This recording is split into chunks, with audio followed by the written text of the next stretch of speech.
Kui inimene sellest kehast lahkub, siis toimub selline nagu selline väljahingamine, viimane ja hing väljus. See toimub momentaalselt, see väljumine on sekundite murdosa jooksul. Seejärel toimub inimese transformatsiooniseisund ehk teine olek.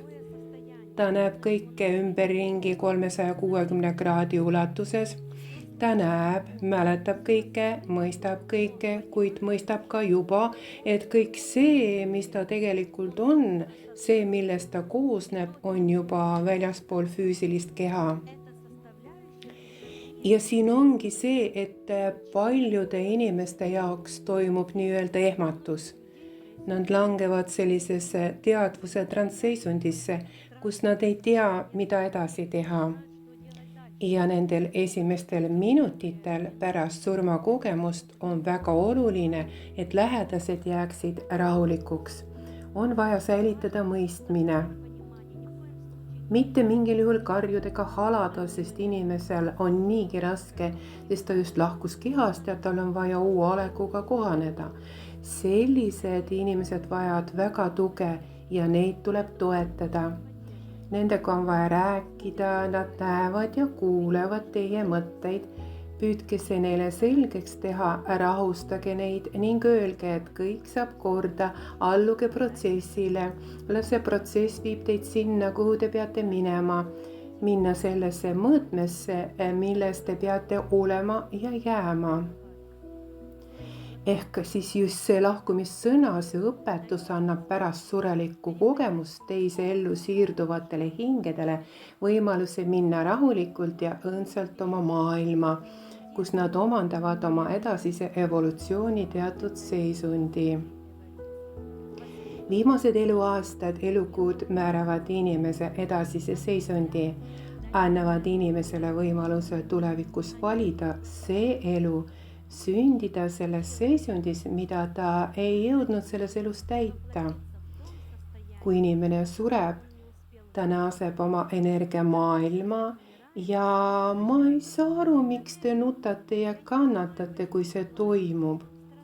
See on ju teie elukoht, te olete selle olek, te olete eluenergia, mis võib võtta mis tahes vormi. Siia ta tuleb selleks, et võtta füüsiline vorm, et läbida evolutsiooni etapid füüsilises vormis, füüsilises olekus. Kui ta on oma tõelises loomulikus olekus, jääb ta ikkagi energiaks, siis ta valib teise vormi. Kui inimene areneb ja evolutsioneerub kõrgematesse eluvormidesse ja siis ta kehastub teistesse maailmadesse, teistele planeetidele juba teises seisundis, kuid see on ka energia ja energia kujul pöördub igaüks teist tagasi sinna, kus ta energia kujul ka väljusite.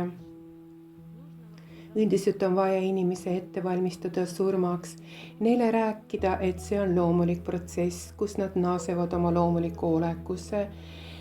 See on esiteks. Ja peab rääkima selleks, et ei oleks hirmu ja sellist segadust.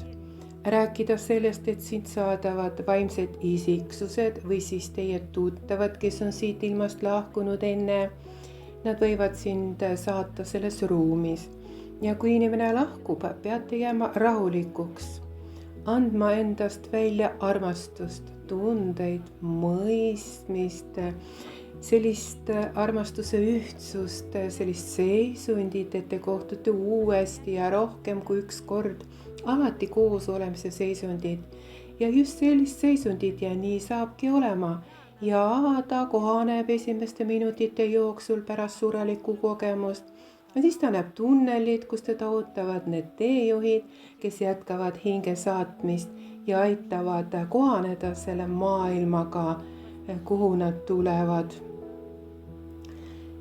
Surm, see pole lõpp, see on alguste algus, see on teekonna jätkamine, see on eluprotsess.